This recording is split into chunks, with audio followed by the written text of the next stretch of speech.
Honorable Speaker, Kimani Shongwa, Member of Parliament, Kithure. Yeah, my name is Opio Wandai, MP Ugunja. My name is Junet Mohammed, MP Sona East. My name is Owen Baya, MP Kilifi North. Rehab Mukami, County MP Nyeri. I kept praying, and then I saw it the second time. My name is Ferdinand Kevin Wanyonyi, Member of Parliament Kwanza, Trans Nzoia County, in the Republic of Kenya. Someone is on his way to church already. Thank you. George Gitonga Murugara, Member Tharaka. Over his destiny. Thank you, Professor. My name is David Kosi, MP Poko South, West Pokot County. Is this how my life will continue to be? My name is Abdul Rahim Daoud, MP for North Dimenti in Meru To County. limit means to stop people from seeing the Honorable fullness of the Mission thing. Boko MP To limit means Mombasa to County. reduce the potential of that thing. MP It may not mean to stop. There's a difference between limitation and stagnation. Stagnation means you are in one place. Limitation means you are not moving fast enough. And if you don't move fast enough with respect to time, there are some things that will not happen. Listen, please, I want you to pay attention. This is the house of God. And when God speaks like Stephen this, Mule, it is MP because Matungulu. someone's destiny has been called. Aisula Lesuda, And you MP need to Samburu West. experience the grace of God. Whether you are outside, Thank you. whether you are Honorable inside. members, we Listen, also when a have word for the comes and it is for you, secretarial don't just services led assume. by the clerk No, of the House. there is an I'll attitude invite that you use to Florence to receive the introduce word. her team. Limitations. I'm going to pray for you right now. Florence We'll just Atenyo take Abonyo, 10 Director minutes Community from my Services, preaching time, Directorate of and let me just Audit deal with Appropriations this and other issue select once and for committees. all With over me is our lives. For Mr. as Michael long Waru as we are Karu, alive, let me tell Deputy you, Director, and this anointing God has Directorate of given Legal us, Services, that which and the represents team of limitation officers in your life, seated behind we him must in the crush it forming to the its knees. Secretariat. And the Secretariat I'm about administer to the pray oath now, to and I want you to please bring good those people professor. under the anointing now, that the power of God comes upon. In the name of Jesus, every family, You have a choice every between the individual, Quran, every the Bible, destiny and affirmation that has been depending tied on down your by faith. altars of limitation, so that you will not move forward. Maybe you are a mother, maybe you are a father, maybe you are a man of God, maybe you are a businessman, maybe you are raise it. coming here for the first time, Like that. watching online, and it looks like there are altars that have vowed that you will not move forward. I stand by this mantle. I have been anointed by God to declare your liberty. Right now, may the power of God come upon you. Be delivered now. Be delivered now. Altars of limitation, you come under arrest this moment. Altars of limitation, you have been you nominated come under by arrest His Excellency this the moment. President as Altars of limitation, CS you for come under National Treasure arrest and Planning. this moment. In the name of Jesus Christ. In the name of The Jesus nomination Christ. requires approval. Please hear me. by Some the of you are National standing Assembly not only for for appointment. yourself. I want to pray for And families these here. proceedings Whole families with that have you been and the tied other down. colleagues It that looks started apares yesterday katabakata. is to engage in allowing Every members of the altar committee sitting on the Rapakosh to interrogate you sitting on the glory of on any matters, family.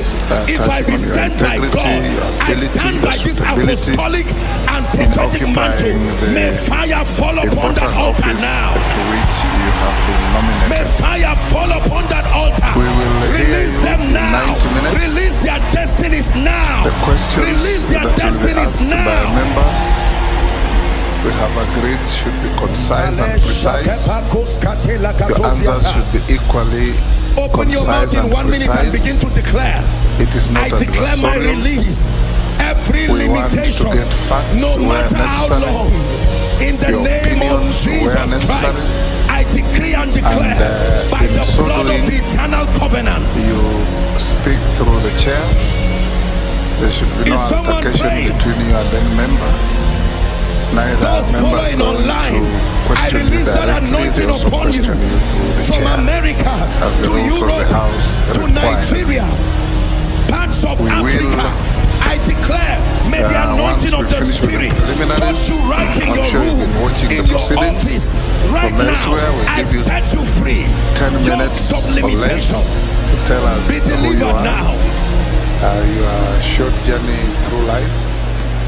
Then the exchange of questions and answers will follow. At the end, I'll also give you a few minutes, no more than 3, that has tied your hand, your wishes, and tied your feet. Anything else you want to tell the committee. Listen, we're still praying. We'll go to the next issue of your documentation. 12. I believe you have carried your documents. When Peter and this good lady prison, from the secretariat, they tied 2 parts of his body. Number 1, you have his hands. That's a symbol of your productivity. Number 2, your feet. That is the symbol of your advancement. They didn't tie his mouth. Tax obligations they didn't tie his eyes. But they tied his hand. Yes, Mr. Chairman, I sent that. And the Bible says they bound him. That means to bind a man. It is not every part of him you need to tie. Yes, Mr. Chairman. If you can tie his productivity and tie the basis for his advancement, that man is bound. Let me release someone by the anointing of the Spirit. I declare your hands spiritually. My God, fire is coming on people's hands now. Convicted for any criminal offense? These hands that have not been released. Maybe your father's hand was tied, and all through his lifetime he lived a miserable life. Maybe your mother's hand was tied. Some of you, the hands of your siblings.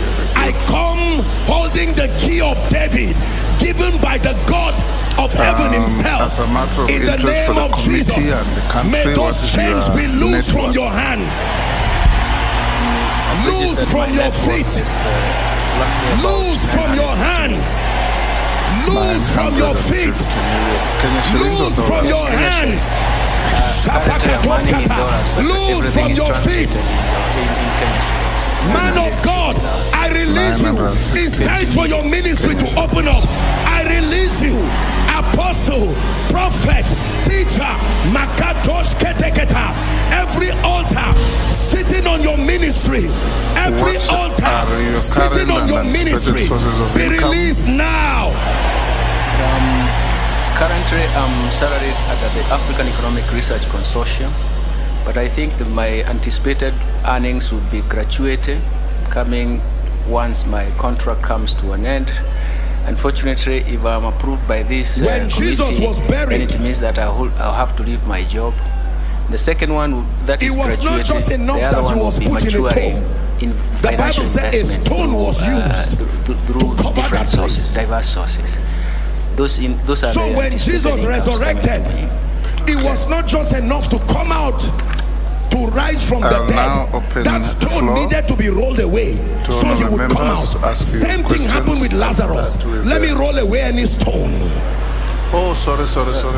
I'm jamming the gun, Professor. When it was time for Lazarus to come back to life, let me speak to someone.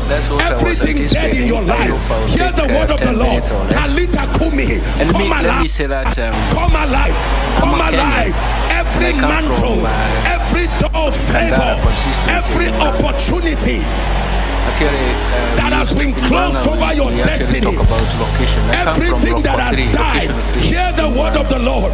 Your influence, your relevance, come back to life now. And I finished in 1973, joined Form 1, was admitted to Form 1. Those are the days that needed to be admitted. So I went to another school, a newly Son of Man, aided school. He said, only down knowest. He said, prophesy. I want to prophesy. Oh, bones can come back to life. Dead businesses can come back to life. Dead spiritual dimensions. You used to have dreams, prophetic encounters. You used to pray for hours, but now something has happened to your life. May that fire come upon your life. And in 1980, in the name of Jesus Christ. I came to Nairobi because that was the only university in Kenya then. That is when I joined the University of Nairobi, and I was admitted to study Bachelor of Arts. I had a dream to study economics, so I was in Bachelor of Arts. You have to do 3 courses, and in the second year you start specializing on the basis of performance. So I became what we used to call then 311 economics, and so I ended up graduating in 1984. We are the group that was affected by 1982 coup, so it means that we took longer than the normal 3-year degree. Lost 1 year. We lost slightly more than 1 year, but it is 1 year in terms of cadre. Thank you, Chair. And in 1984, I graduated in Bachelor of Arts in majoring in economics. In the same year, I was admitted to actually pursue postgraduate economics, postgraduate degree in Masters in Economics, which I finished in 1986. From 1986, it was actually more of research work, and in 1987, I was employed at the University of Nairobi as a tutorial fellow. That's the lowest rank in terms of the teaching fraternity. But the tutorial fellow, you are employed on contract on the basis that you are going to pursue higher education, that is a PhD. So I did that for 2 years, from 1987 to 1989, and I got a scholarship to study economics at PhD level at the University of Gothenburg in Sweden, funded by Swedish International Development Association, that is SIDA, and that was on the contract that we should study economics.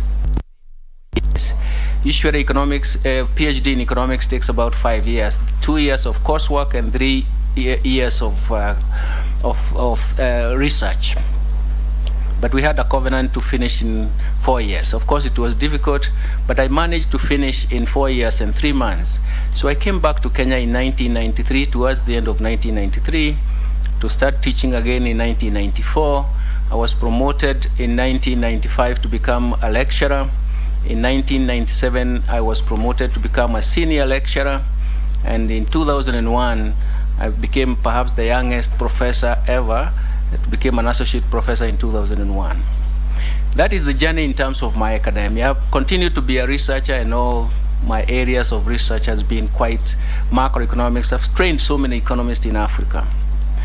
But then, in 1999, let me take a small step back. I was recruited to go and help support the establishment of Kithure. Kithure is a national think tank.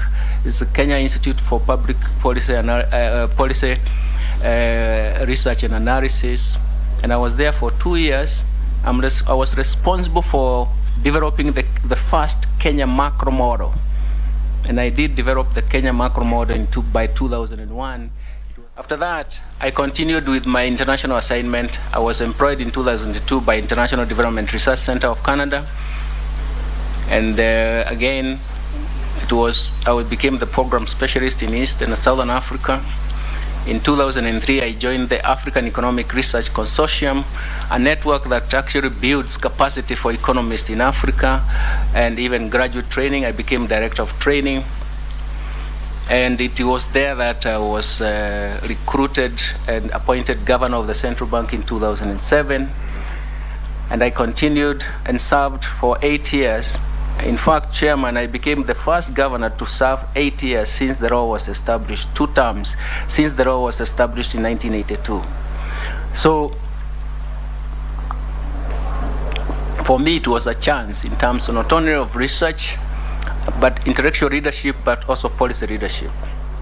After that, after the tour of duty, I decided that I needed to take a break. I went to Oxford University for 1 year in terms of Bravatnik School of Government to talk more about public policy making. Then in there, I was also a senior advisor to several organizations, especially the United Nations Capital Development Fund and even Alliance for Better Than Cash Alliance. And again, in 2019, I was getting back and more into research and more into intellectual work. I was headhunted for African Economic Research Consortium, and I became the executive director. We support public universities in Africa to mount quality degree programs in economics. We have trained economists for the Ministry of Finance for many years, for the last 11 years. We have supported students in this area for many years, but we also provide frontier research in various topical policy issues. Maybe I'll have a chance to talk about some of them. That's where I am. And let me also mention that in the central bank, I remember I worked on two very prominent areas. One of them is to reformulate the monetary policy framework for Kenya. I do believe that the framework that I found there, I actually described it as an obsolete framework.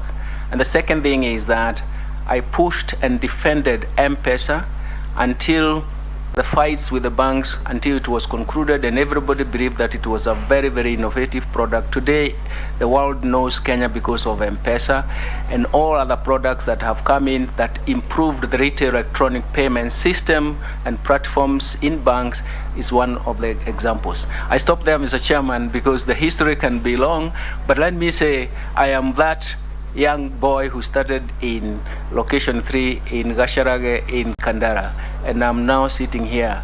Thank you very much. Sir, we'll now open the forum. We'll start with the Deputy Speaker.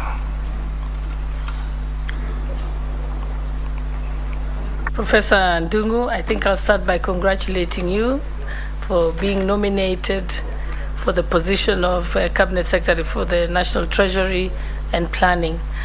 I'll ask you a question that many Kenyans are asking. As it stands, the cost of living has risen, and many Kenyans are facing economic hardship. Also, the cost of basic commodities has skyrocketed and is beyond the reach of many Kenyans. Also, our debt now constitutes 67% of our nominal GDP, which comes to about 8.8 trillion, and that our debt service is at 1 trillion. What are the fiscal interventions you shall adopt to bring down the cost of living? What will you do to ensure that the price of basic commodities become under control and within the reach of many Kenyans? And what will you do to ensure that the debt doesn't cripple our country? Thank you. Professor, you don't have to answer that. Record we do in batches of 444. Once you have 4 questions, you answer, then we take another 4 for better time management. Majority Leader. Thank you, Chair. Professor, you have indicated in your CV that you have served as Central Bank Governor. I want to know how many banks collapsed under your watch as CBK Governor. 2, at the time you were CBK Governor, Professor, we have 2 sworn affidavits in our files, both deponents alleging that you were adversely mentioned in the sale of the Grand Regency Hotel, and you also face abuse of office charges involving irregular award of a 1.2 billion shilling security tender while serving as Central Bank Governor in 2014. Maybe you could tell us from these affidavits the status of those 2 issues, and in your mind, in view of the provisions of Article 6 of our Constitution on issues to do with integrity, and bearing in mind that you are if you are approved, you take over one of the most important dockets in this country, where matters of integrity are central to the confidence that you build not just within Kenyans on the economy, but also with our development partners and donors. Do you think with such allegations being leveled against you, you are the right man for the job? Are you the man who will inspire confidence in the economy, considering that, as we have stated before, I think it's common knowledge among us Kenyans that our economy is not doing well at all, and we need a man in the National Treasury who will not only inspire confidence with Kenyans, but also with our development partners. Is that man really you, Professor, if there are allegations hanging over your head? Thank you. Honorable Speaker? Yes. Okay. One day. Yes, I just want to pick it up from where Honorable Ichung'wah has left, Professor Njuguna Ndung'u. You know, as someone who is being nominated to be in charge of the national coffers, national treasury, you should ideally, like Caesar's wife, be beyond reproach. Unfortunately, despite your stellar record in academia, your long stint in the CBK, on the face of it, leaves a lot to be desired. Honorable Chungwa has mentioned just 2 issues, because it would appear that during a time in CBK, every single mega project that you undertook was dogged by matters of corruption. He's talked about the issue of the shillings 1.2 billion security tender. I'm sure you know about that. And the other one was what? Yes. And the Imperial Bank collapse. The collapse of the Imperial Bank. But I will just jog a memory. Because this is very important that we get it right from the word go. This is one docket that we can't gamble for as a country. We cannot.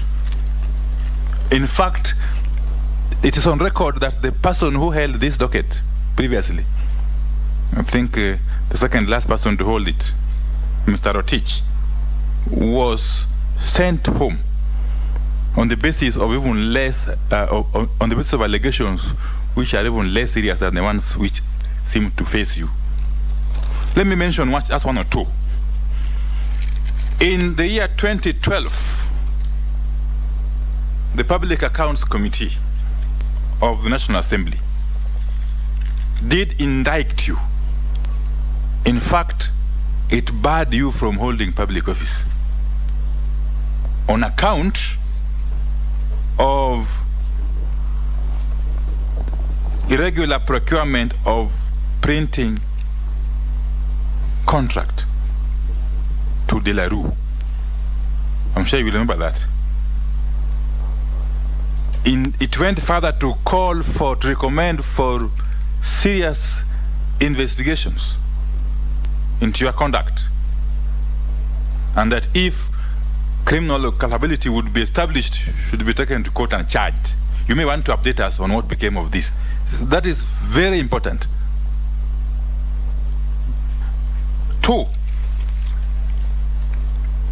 is the issue of irregular sale of the Grand Regency Hotel in 2008, whilst you were at the helm of the Central Bank of Kenya. A report by the Commission of Inquiry into the sale of the Grand Regency Hotel, that was chaired by Justice Coker, as he was known then, found you guilty of flouting procurement rules. It also went ahead to accuse you of lacking transparency, honesty, good faith, and of other unprofessional actions. Serious accusations that, if you juxtapose with the tenets, the requirements of Chapter 6 of the Constitution and the Article 10 of the Constitution on values and principles of governance, then you would even wonder why you are before us, before clearing your name. It would be a travesty of justice and democracy and fairness. But I leave it at that. Yes. Yes, Junet. Thank you, Chair, for this opportunity. Chair, I want to put to the nominee that in 2011, the year 2011, when you were the CBK governor, Professor Ndungu, Parliament investigated you for collusion with commercial banks to weaken the Kenya shilling, which became the worst performing currency in the world then. Your failure to protect the shilling, coupled with your monetary policies, saw massive repatriation of US dollars from Kenya to money markets which collapsed the money market in the Kenyan territory, the Kenyan shilling. Even a Reuters, this survey, named you as one of the least effective bankers in Africa. with all these failures, what makes you so attractive to preside over Kenya's economy during even these harder times? And also, there is the issue of the collapsed Imperial Bank, Professor. The shareholders revealed in court filings that your spouse, Nancy Ndungu, exhorted the then managing director of the bank, the late Abdul Malik Jan Mohammed.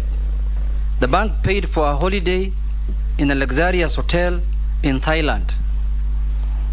When these things came to light, you were in a hurry to liquidate the bank and cover up your role. That's the accusation they're saying in court.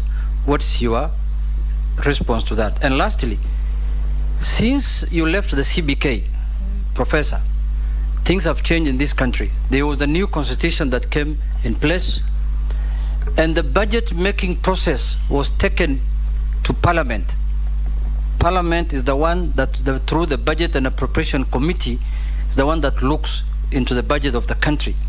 We have had scenarios before, people who occupied the office before you, that office you are seeking, that who are forcing Parliament without listening to the parliamentary budget department, forcing Parliament to do things in a certain way which have become counterproductive. And they want Parliament to rubber stamp everything that they prepare at the Treasury. What's your take? What is the role of Parliament in the budget making process? Thank you. Professor, you can handle those mouthfuls. Thank you, Chair. And I really thank the questions that have come through. Let me take the same order they came through. Thank you, Deputy Speaker. I'm aware the cost of living and even hardships are rising. And you can see that it is actually punctuated also by the overlapping multiple shocks that have hit the country, negative shocks. And negative shocks that are persistent are always very, very difficult to predict in terms of their magnitude, the quantum, and even direction.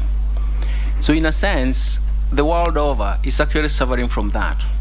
But we have a new dimension in the Horn of Africa, and especially in Kenya, because the drought effect is actually a very major supply side shock that drives domestic prices and also drives energy prices.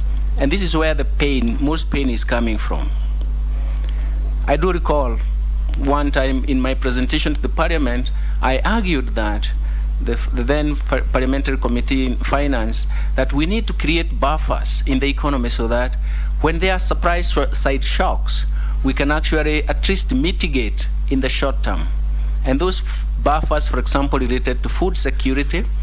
Of course, it's expensive to store cereals for a long time, but the best thing is actually to have resources to do that, to buy at that particular time. Energy resources, that is petroleum backups.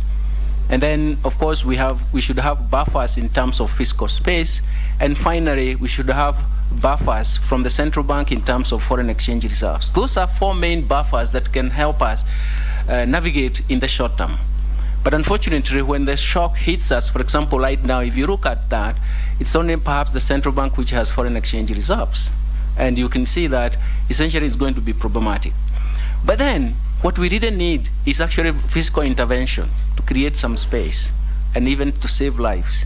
But again, it comes in at a time when we don't have that fiscal space. Especially, you mentioned the debt. We are in agreement with that.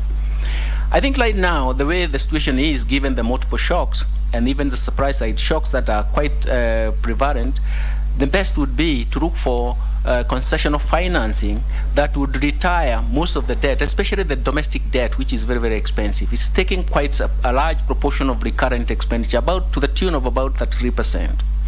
So that will be the starting point. And then after that, we'll have some time that is in the very short term. Then over time, the fiscal space can be rebuilt, including reforms that may come up actually to improve the revenue side. Because right now, the biggest problem is the revenue side.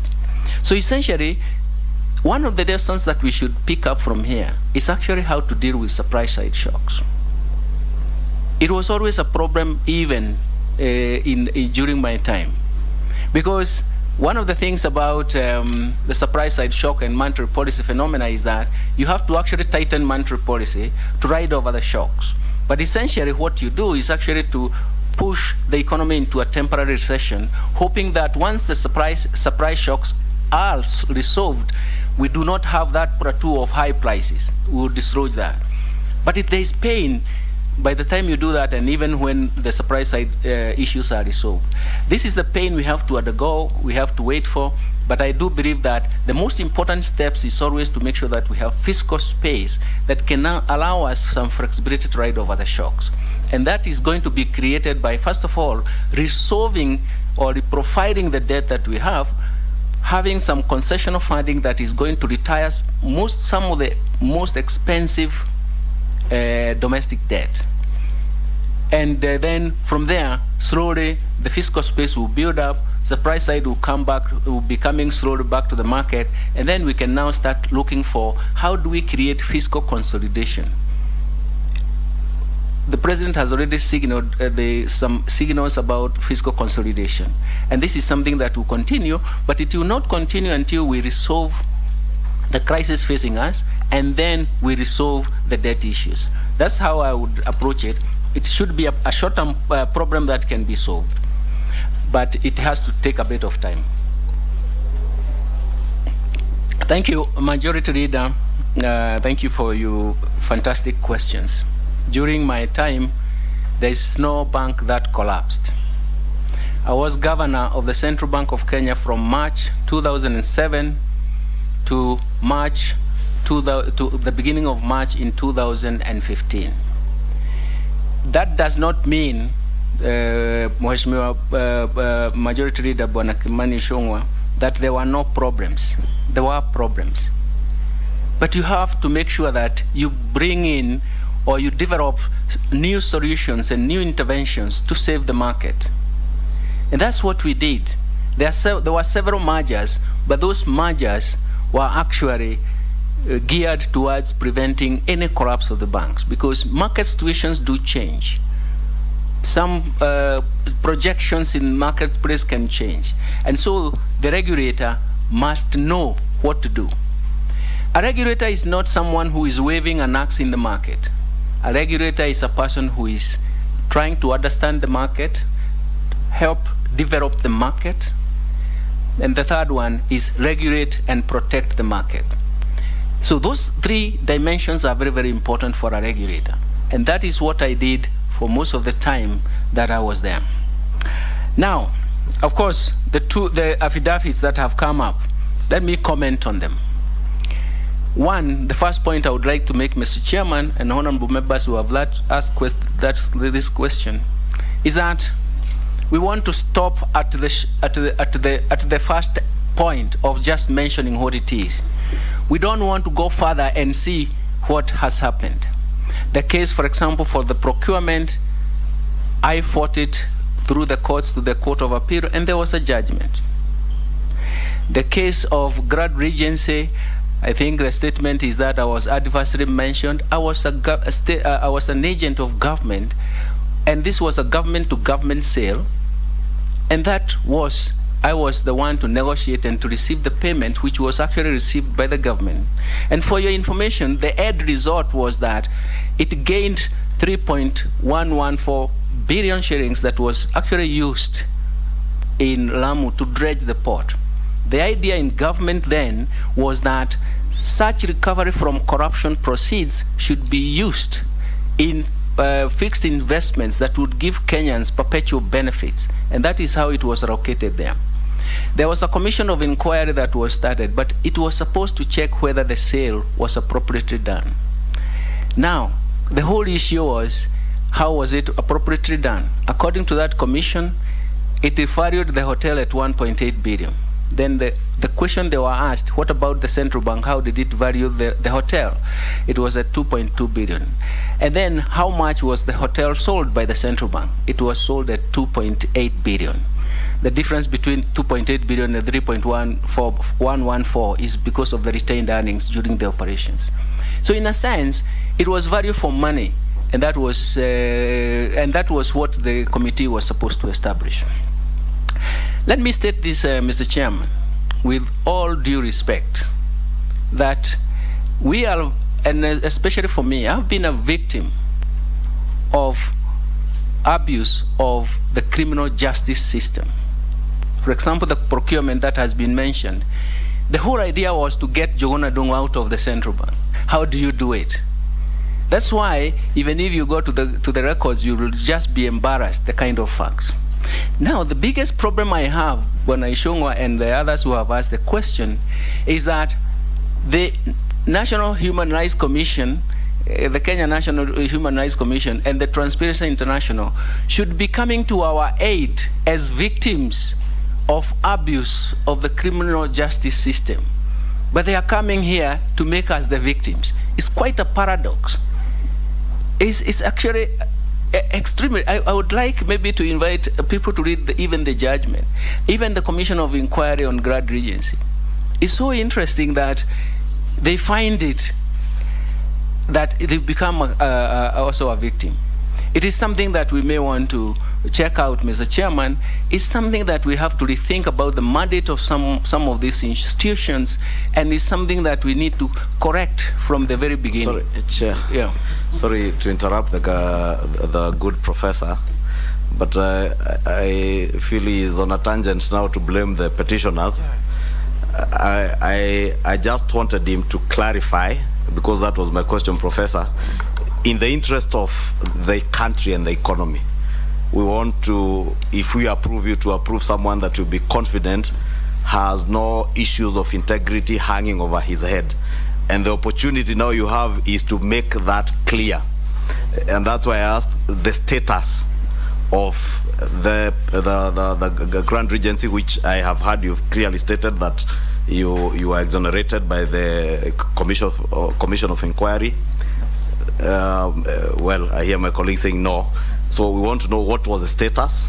Okay. What is the status of the charges on the 1.2 billion tender? Mm-hmm.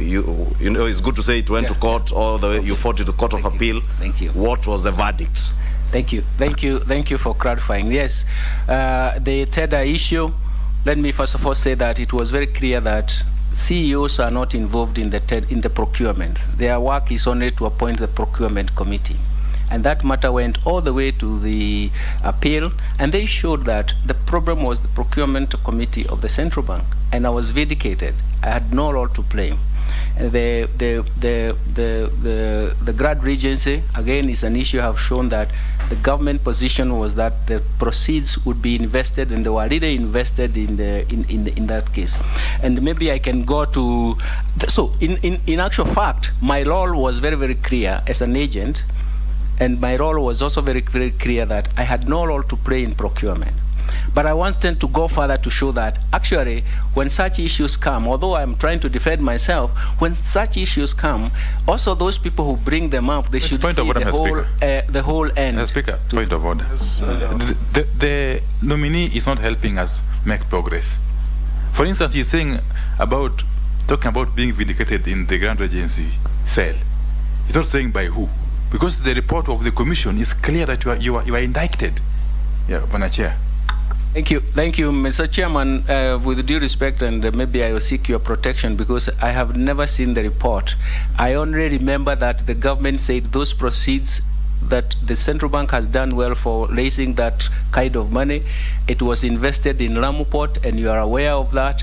And the whole conclusion was that if such resources coming from corruption proceeds are invested in the projects that provide perpetual benefits, then everybody is happy.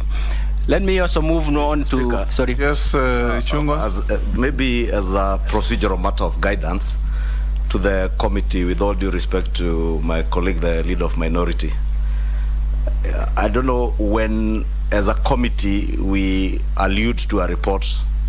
Is it not in order then, as a procedural issue, that a copy of that report is shared with the committee, so that either the nominee or other members of the committee are able to benefit from that, so that, Honorable Speaker, we avoid the issues of raising issues to the public gallery, And I say that with a lot of respect to my brother, because the earlier nominee who was here, Professor Kindiki, had the same issue on an issue that my brother was not able to, again, clear up properly, that indeed the allegations were against the law firm of Onesmus Kipchumba Murkomen and Company, not the law firm of Honorable Kindiki. So maybe, Speaker, you could guide us on that issue. There were affidavits, 1 or 2, sent to the committee through the clerk. I instructed that they be furnished to the nominee. I believe you have been served. And I did hear the 2 members make reference to those affidavits. I would encourage the nominee to answer questions. That's why I said precise and concise. When we go on to a long journey, we end up stumbling somewhere. So I would want you, Professor, the 3 questions that were asked that cast aspersions on your integrity by Chungwa, Wandai, and Junet, just answer them straight and clear. Are they true? They are not. Was there a court process? How did it end? Did your wife go to Thailand on holiday paid by Imperial Bank? Was it Imperial Bank? If it wasn't, because it's an allegation being raised by Junet, I've seen no evidence that it happened. Did it happen or did it not? It's as simple as that. Yeah. Chair, not to interrupt you, Chair, with your indulgence. Also, you know, we are on Hansard. The nominee alluded in his response that even the report of the commission made him a victim. He said that when he was responding. So that means he's privy to the commission's report. And even then, I think he was on Kenya Human Rights Commission. On a struggle to defend himself. He said he's been a victim of many things. Yeah. So now that we have put him on track, let's hear his answers to your questions, which I'm sure he's privy to. Thank you, Chairman. I get your advice, and I'll take. I'll be in that tandem. Let me say that in the first issue and the second issue, I think what I've said is that I've defended myself in terms of I defended myself through the court process.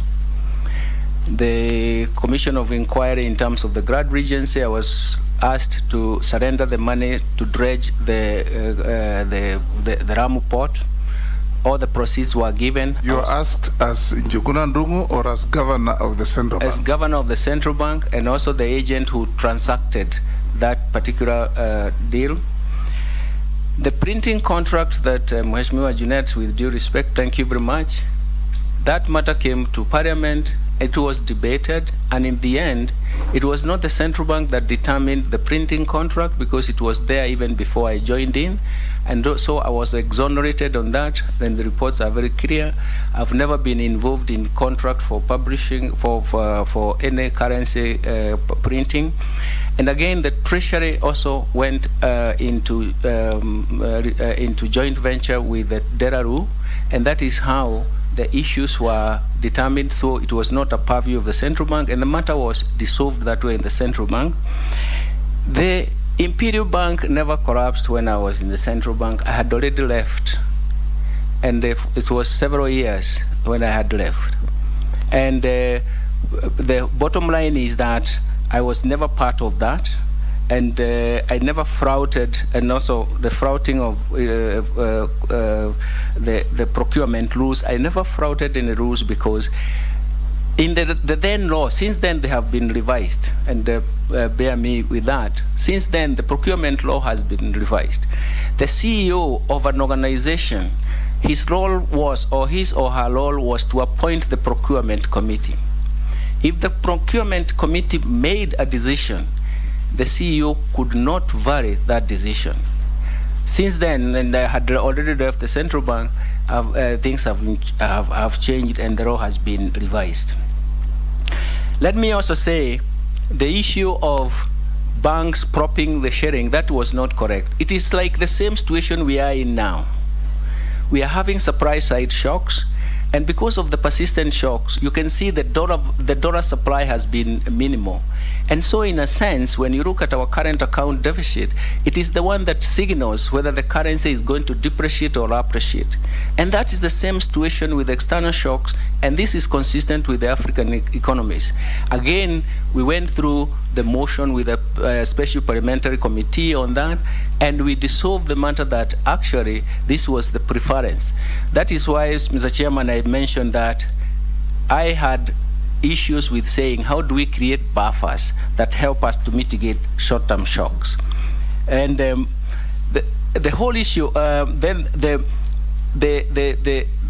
whole issue of Imperial Bank and my wife going to Thailand, this is a paid service. He was an agent of that company that was giving those the services, and it was. Did you hear what he asked? Yes. He said, or rather, he alleged that in certain proceedings, the former owner of Imperial Bank alleged that he paid for an expensive holiday for your family. When you learned of it, you cut short the holiday, came back, and collapsed the bank. That's what he alleged. Yes, and that's what you should respond to. Thank you, Chairman. The bank collapsed in 2017, and I was not governor then, and I was even away from the country. I was working from outside the country. So it did not collapse in when I was governor. Thank you, Chairman.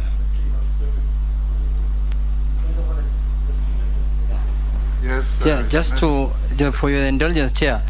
You see, two issues, Chair. The issue of the shilling that I raised, it is true that the scenario looks like now. But, Chair, just as a supplementary question, the shilling now is stuck at that level. By that time, a committee of parliament was formed, and I suspect you were in parliament by then.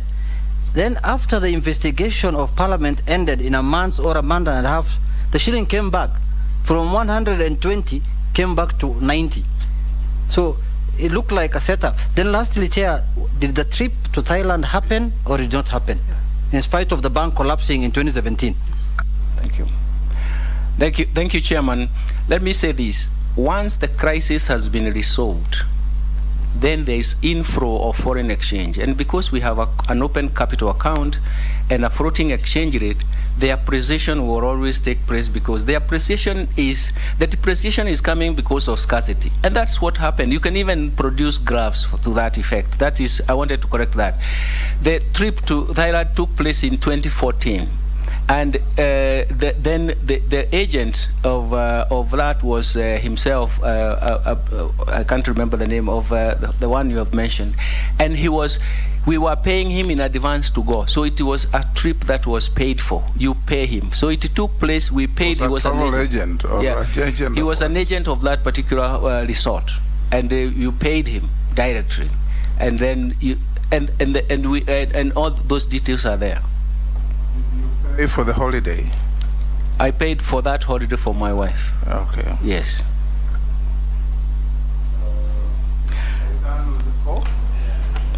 We now have another batch of 4. Owen Bayer, Gikaria, Mule, Emase.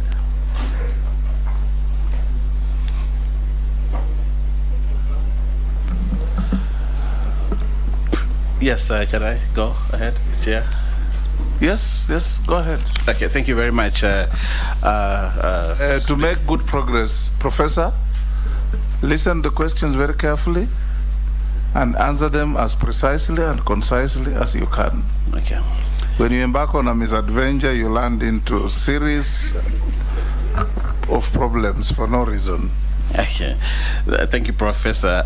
Thank you, Speaker and Chair. Away from the personal issues that, of course, you've gone through, I want now to focus on what is now and the position that you have been nominated to. We would like to know, as Kenyans, what is your vision as CS for Treasury. You handled the central bank. It was a different institution. It was a regulator. It did many other things. Now you're coming to full public service. You're coming into the ministry, which very many people in this country blame it for the kind of economic mess that we are in. What is your vision for Treasury and economic planning? How are you going to solve the problems that are now here?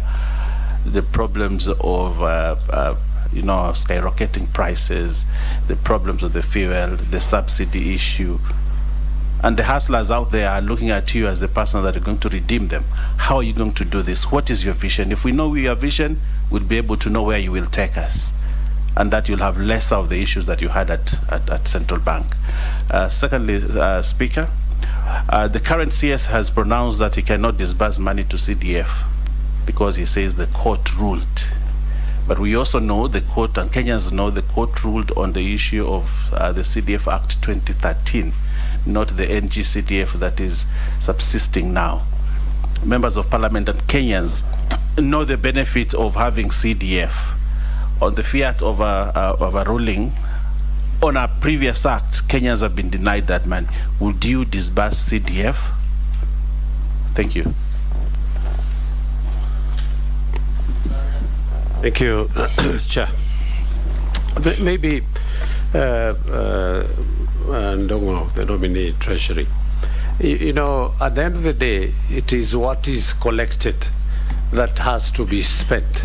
So as Parliament, we will do budgets, the government, the executive will do a lot of budgets, but at the end of the day is what is collectible that can be able now to translate and actualize the policy and the government expenditure that is there. So, one of the issues that has come up of late is that taxation has been politicized to an extent that some people look like they are being targeted.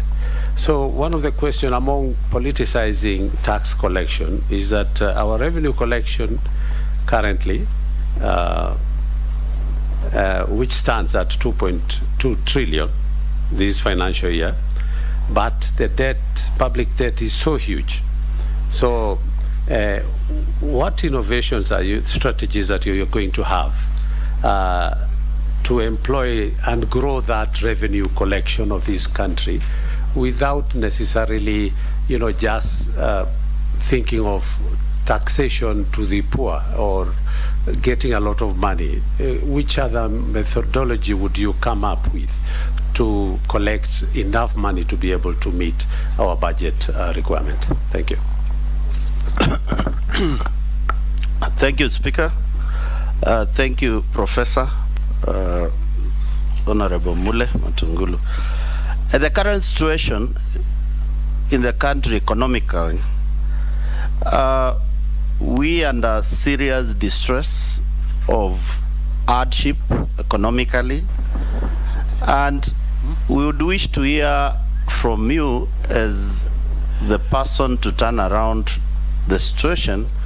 How will you put the directive which has been given by the President of cutting down the costs of the budget by 300 billion in 2022-2023 budget to allow relief for Kenya's spending and borrowing pressure, and at the same time look at that vis-a-vis the intention of job cuts within the country, whereas when campaign trail was on, we promised that we are going to grow the economy as quickly as possible in the framers of bottom-up. Yes,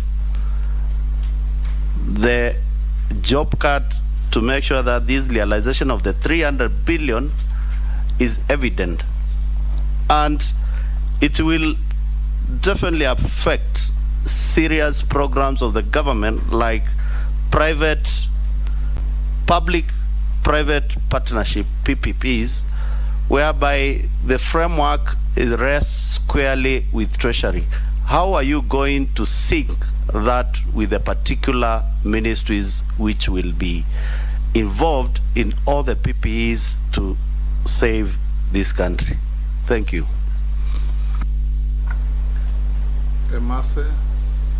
Thank you. To the nominee, what is your take on the President's push for the National Social Security Fund contribution to be enhanced, considering the hard times where every Kenyan is concerned about the rising cost of living? What's your take on that? Professor, you can answer those 4, then we take another batch. Thank you so much, Chairman. I'm very sorry also for moving into different direction. Perhaps it's the teacher in me. I never left anything ununderstood, because that is my, but I'll try to be as precise as possible. Thank you so much, Mheshimiwa Owen Baya, for that question.